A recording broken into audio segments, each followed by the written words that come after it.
Waiver, doctrine of waiver यानी त्याग का सिद्धांत। भारतीय संविधान में त्याग के सिद्धांत का क्या अर्थ है, इसको संविधान के किस प्रावधान से संबंधित माना जाता है, क्या मौलिक अधिकारों का त्याग किया जा सकता है या नहीं किया जा सकता है, इससे संबंधित वाद क्या है और इसका उत्तर हम किस प्रकार से लिखते हैं किसी मेंस के एग्ज़ाम में, इन सब बातों पे चर्चा करेंगे हम लोग। तो आज की इस वीडियो में आप देख रहे हैं न्यायिक दृष्टि और मैं हूं पवन। यदि हम बात करें सिंपल वेवर वर्ड की, तो वेवर वर्ड का मतलब है त्याग करना, छोड़ देना। जैसा कि आप देख पा रहे हैं कि ये महिला कुछ सामान को फेंक रही है, छोड़ रही है या उसे अपने घर से बाहर निकाल रही है। तो इस सेंस में अगर बात करें तो a legally binding provision where either party in a contract agrees to voluntarily forfeit a claim without the other party being liable. यानी सामान्य तौर पे हम उदाहरण के रूप में बात करें तो इस तरह से आप कह सकते हैं कि जैसे मान लीजिए आपके घर में मूर्तियाँ रखी हुई हैं, आप पूजा करते थे, अब वो पुरानी हो गई। जैसे कि आप दीपावली में नई मूर्तियाँ लाते हैं और पुरानी मूर्तियों का प्रवाह कर देते हैं पानी में। तो इस तरह से आप अपनी स्वेच्छा से उन मूर्तियों को बाहर करते हैं, लेकिन दूसरा व्यक्ति आकर के ऐसा करे तो आप अच्छा नहीं मानेंगे या बुरा मान जाएंगे। तो इसी तरह से विधियों के क्षेत्र में भी बात होती है कि आप किसी अधिकार का त्याग कर सकते हैं या नहीं कर सकते हैं, उसी से संबंधित ये पूरा सिद्धांत है। तो सामान्य विधि के मामले में माना जाता है, जैसे कॉन्ट्रैक्ट में, टीपीए में, कि आप अपने अधिकारों का त्याग कर सकते हैं और ये आपकी स्वेच्छा है कि आप उसके अपने अधिकारियों के साथ कैसा बर्ताव करना चाहते हैं। यही कारण है कि जब हम बात करते हैं इंडियन कॉन्ट्रैक्ट एक्ट की या बात करते हैं हम टीपीए की, तो वहाँ बहुत सी बातों में या बहुत से प्रोविजंस में ये लिखा हुआ है कि सब्जेक्ट टू द कॉन्ट्रैक्ट। यानी अगर आपने कोई पर्सनल कॉन्ट्रैक्ट किया हुआ है तो वो विधि शिथिल हो जाएगी और आपका कॉन्ट्रैक्ट जो है प्रिवेल करेगा, क्योंकि आप अपनी मर्जी के मालिक हैं, अपनी संपत्ति के मालिक हैं और अपने विचारों के मालिक हैं। तो आप निश्चित रूप से ऐसा कर सकते हैं। अब ये प्रश्न उत्पन्न होता है कि क्या यही कार्य संवैधानिक अधिकार जो फंडामेंटल राइट्स के रूप में आपको मौलिक अधिकार दिए गए हैं, क्या उनके साथ भी आप ऐसा कर सकते हैं या नहीं कर सकते हैं। इसी बात से ये संबंधित पूरा मामला है doctrine of waiver under the constitution of India. Introduction इसका, the doctrine of waiver means the voluntary relinquishment और abandonment of a non legal right under constitutional law. The doctrine raises an important question: can a person waive the fundamental rights guaranteed by the Constitution of India? क्या भारत के संविधान द्वारा प्रतिभूत किए गए मौलिक अधिकारों का त्याग कोई व्यक्ति कर सकता है? यही मूल प्रश्न है इस डॉक्ट्रिन से संबंधित। तो अब इस डॉक्ट्रिन के बारे में न्यायालयों ने क्या कहा? In India the supreme court has categorically held that fundamental rights cannot be waived, as they are not merely individual rights but are also a matter of public policy. Meaning of waiver. Waiver refers to, यानी waiver की meaning को अगर हम देखने की कोशिश करें, an intentional and voluntary surrender of known right, यानी कोई आपके पास अधिकार है जिसे आप जानते हैं और उसे आप स्वेच्छा से और आशयपूर्वक छोड़ रहे हों, तो उसी बात को हम वेवर के नाम से जानेंगे। अदरवाइज आपको पता ही नहीं है कि आपके पास अधिकार है या आप स्वेच्छा से नहीं ऐसा कर रहे हैं, बल या दबाव से ऐसा कर रहे हैं, तो वो वेवर नहीं माना जाएगा। इट मे बी एक्सप्रेस और इम्प्लाइड, ये प्रत्यक्ष या अप्रत्यक्ष हो सकता है। इन ऑर्डिनरी लॉ, कॉन्ट्रैक्ट और सिविल लॉ, जैसे मैंने कहा टीपीए और contract, waiver is generally permitted, यानी इन विधियों में वेवर की परमिशन दी गई है, आप ऐसा कर सकते हैं। However constitutional rights stand on a different footing, यानी जो संवैधानिक अधिकार है और विशेष रूप से फंडामेंटल राइट की बात की जाए तो इसका स्तर जो है अलग है। Doctrine of waiver and fundamental rights, unlike the American constitution, the Indian constitution does not permit waiver of fundamental rights, यानी अमेरिकन संविधान की तरह भारत में फंडामेंटल राइट्स को छोड़ने की अनुमति नहीं दी जाती है। Even if a person willingly gives up a fundamental right, the state can not enforce such waiver, यानी कि मान लीजिए मेरा अधिकार क्या है, मेरे पास समता का अधिकार, मेरे पास समता का अधिकार है, यानी राइट टू इक्वलिटी है। अब मान लीजिए यहाँ व्यक्तियों की लाइन लगी हुई है और मैं सबसे पहले यहाँ पे पहुँच जाता हूँ, तो क्या मैं अपने इस समता के अधिकार का त्याग करके ये कहूँ कि नहीं, मैं सबसे बाद में ले लूँगा सामान या दवा या जो भी सामान या जो भी वहाँ पे वितरण हो रही हैं सेवाएं, उनको मैं सबसे बाद में लूँगा? तो क्या वहाँ के अधिकारी या प्राधिकारी इस व्यक्ति को सबसे पीछे ले जाकर के खड़ा कर सकते हैं और उसको सेवाएं सबसे बाद में दे सकते हैं? तो सामान्य विधि में तो ऐसा किया जा सकता है, लेकिन जहाँ फंडामेंटल राइट्स का मैटर आएगा, यानी इक्वलिटी की बात हो, फ्रीडम की बात हो या किसी तरह की बात हो, तब उस व्यक्ति के साथ ऐसा नहीं किया जा सकता है। यही सिंपल सी बात यहाँ हम लोगों को समझनी है डॉक्ट्रिन ऑफ वेवर में। Leading case law, Basheshar Nath versus commissioner of income tax, इसको हम लोग शॉर्ट में CIT के नाम से भी जानते हैं। 1959 लैंडमार्क केस है ये, इसका महत्वपूर्ण वाद है। Facts, the petitioner entered into A settlement under the taxation of income investigation commission act 1947. He agreed not to claim protection under Article 14, right to equality.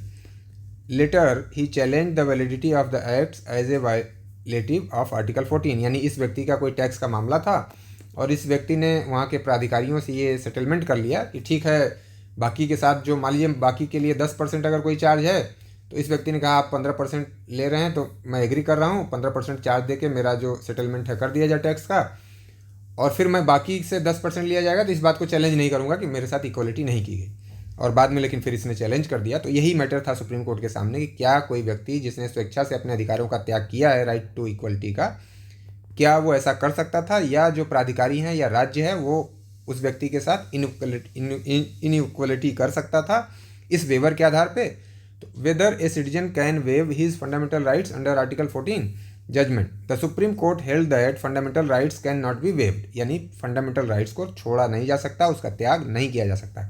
Any waiver of fundamental rights is void and unenforceable, अगर इस तरह का कोई contract किया जाता है, इस तरह से अधिकार छोड़ा जाता है, वेव किया जाता है, तो ऐसा छोड़ा जाना वाइड हो जाएगा और अनकॉन्स्टिट्यूशनल हो जाएगा। तो इसका मतलब कि जो उसने कॉन्ट्रैक्ट किया हुआ है, चाहे वो रिटन है चाहे ओरल है, जैसा भी है, या छोड़ने की बात की है, तो उसको अप्लाई नहीं किया जा सकता, इन्फोर्स नहीं किया जा सकता। यानी जैसा कि इस व्यक्ति ने कहा कि यहाँ पे कि 15% के चार्ज को वो स्वीकार करता है और क्लेम नहीं करेगा राइट टू इक्वलिटी को, तो ये व्यक्ति और जो प्राधिकारी थे, अथॉरिटीज़ थी, उन दोनों के बीच में जो बातचीत हुई या कॉन्ट्रैक्ट हुआ, ये वैलिड नहीं होगा, इन्फोर्सिएबल नहीं होगा। Reasoning, fundamental rights are not only for the benefit of a individuals, यानी ये व्यक्तियों के केवल अपने लाभ के लिए नहीं है, बल्कि ये पूरी व्यवस्था, पूरी पॉलिसी मेकिंग का मैटर है, but also serve a larger public interest, यानी लोगों के हित में ये कार्य करता है, पूरे देश के लिए है, इसलिए कोई एक व्यक्ति अपने अधिकारों का अभित्यजन नहीं कर सकता।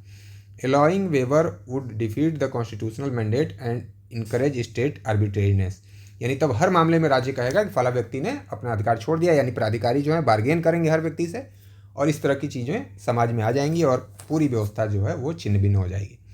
हर समय जब राज्य, चूँकि आप कहें कि इक्वल फुटिंग पे, यानी पर्सन और स्टेट दोनों इक्वल फुटिंग पे नहीं है, तो स्वाभाविक है कि हमेशा आप कहें कि हम पर्सन को पीड़ित व्यक्ति मान सकते हैं, तो पीड़ित व्यक्ति को हमेशा दबाव में लेकर के और उसके साथ ऐसा किया जाएगा। तो कहीं ना कहीं ये पीछे उसके लॉजिक है।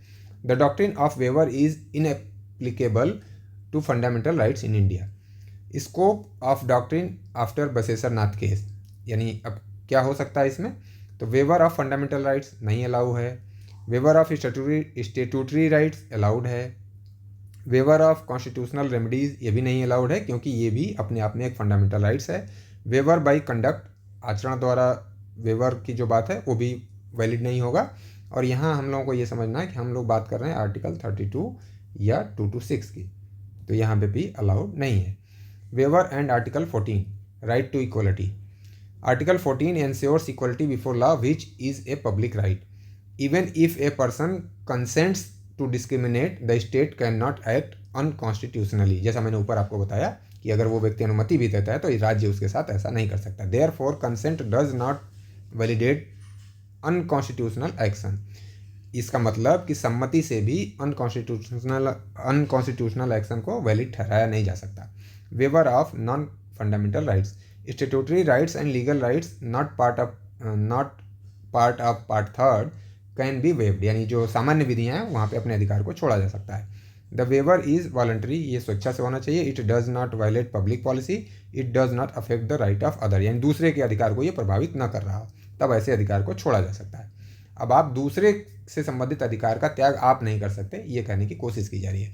Example, waiver of contractual right, जैसा कि मैंने पहले ही आपसे कहा कि सब्जेक्ट टू द कॉन्ट्रैक्ट, बहुत से प्रोविजन में ये लिखा हुआ है, चाहे TPA पढ़ें आप, चाहे कॉन्ट्रैक्ट एक्ट पढ़ें, तो इसका मतलब वहाँ पे वेवर अलाउड है। Doctrine of waiver and emergency provisions, during national emergency enforcement of certain fundamental rights may be suspended under article 358, 359. This is not waiver by the individual but constitutional suspension by state. यानी ये एक तरह से waiver नहीं है बल्कि राज्य या संवैधानिक व्यवस्था के तहत ही उसे रोक दिया जाता है, निलंबित कर दिया जाता है, वेवर नहीं है, इसलिए यहाँ पे ये मान्य है। क्रिटिसिज्म एंड रेशनल, यानी इसके पीछे आलोचना क्या की जाती है, इसके पीछे तर्क क्या है। तो the doctrine restricts individual autonomy, यानी ये व्यक्तिगत स्वतंत्रता का हनन करता है ये जो सिद्धांत है, क्योंकि मैं पर्सनली अपने बारे में चाहे जैसा चाहूँ वैसा निर्णय ले सकता हूँ, तो इस अधिकार का कहीं ना कहीं हनन हो रहा है कि मुझे बाध्य किया जा रहा है कि मैं फंडामेंटल राइट्स को एंजॉय करूँ। ये एक तर्क है। जस्टिफिकेशन, प्रोटेक्ट्स कॉन्स्टिट्यूशनल सुपरमेसी, यानी संविधान सर्वोपरि है, इस बात को ये डॉक्ट्रिन कहीं ना कहीं अफर्म कर रही है, इस बात की पुष्टि कर रही है। Prevents misuse of power by the state, जैसा मैंने पहले कहा कि स्टेट जो है शक्तिशाली है तो वो व्यक्तियों के अधिकार को छीन लेगा, वो बार बार लोगों पर दबाव डाल के ऐसा करा सकता है और कंसेंट ले करके उनके साथ डिस्क्रिमिनेशन कर सकता है। Ensures uniform application of fundamental rights, ये एक सुनिश्चितता प्रदान करता है कि एक समान तरीके से फंडामेंटल राइट्स को इम्प्लीमेंट किया जाए, अप्लाई किया जाए। अब सिंपल उदाहरण से अगर हम लोग समझें तो मान लीजिए कि एक व्यक्ति है, वो गुंडा बदमाश है और उसे कोई प्लाट लेना है, ये ज़मीन है किसी व्यक्ति की और ये व्यक्ति कमज़ोर व्यक्ति है। अब ये व्यक्ति जो बाहुबली है ये आएगा इस व्यक्ति के पास और कहेगा कि तुम अपनी ज़मीन मुझे दान दे दो, और ये व्यक्ति उसको दान के माध्यम से दे सकता है, गिफ्ट कर सकता है। तो दबाव से, धमकी से इसके अधिकारों का हनन किया जा सकता है। ये व्यक्ति स्वेच्छा से उस व्यक्ति को दान दे देगा। चोरी, डकैती, लूट, मार काट जो समाज में चल रहा है वो कहीं ना कहीं इस तरह के जो हमारे बाहुबली हैं इनके अपने कार्यों का परिणाम है। तो इस तरह से राज्य भी कहीं ना कहीं शक्तिशाली स्थिति में है, तो वो भी अपने निर्दोष नागरिकों के अधिकारों का हनन न करे, इसलिए इस तरह की व्यवस्था की गई कि आप उन मौलिक अधिकारों का त्याग नहीं कर सकते। Conclusion, the doctrine of waiver has no application to fundamental rights under the Indian constitution, यानी फंडामेंटल राइट्स पे डॉक्ट्रिन ऑफ वेवर यानी कि त्याग का सिद्धांत लागू नहीं होगा। As laid down Basheshar Nath CIT, fundamental rights are inalienable, यानी ये त्याग योग्य या छोड़ने योग्य नहीं है। नॉन निगोशिएबल, यानी इनके साथ आप बार्गेन नहीं कर सकते। And rooted in public policy, यानी लोकहित में, ये लोक नीति का मामला है। वाइल स्टेटूटरी राइट्स में बी वेव्ड, मतलब जो ऊपर आपने बातें कहीं वही बात यहाँ 2 लाइन में आप लिख रहे हैं, बता रहे हैं, बाकी कोई स्पेशल बात यहाँ पे नहीं है। Constitutional guarantees under part 3 remain beyond individual compromise, यानी व्यक्तिगत समझौते से बाहर की बात है ये। Ensuring the protection of both individual liberty and constitutional values, यानी संवैधानिक मर्यादा को भी संरक्षित किया जा रहा है इसके माध्यम से, और कहीं ना कहीं व्यक्तिगत जो अधिकार हैं उनकी भी सुरक्षा की जा रही है। अब ये वीडियो अगर आपको अच्छा लगा तो आप चैनल को सब्सक्राइब कर सकते हैं, आप लाइक करें, शेयर करें, और अपने जो सुझाव हों कमेंट में आप वो भी लिखें। धन्यवाद।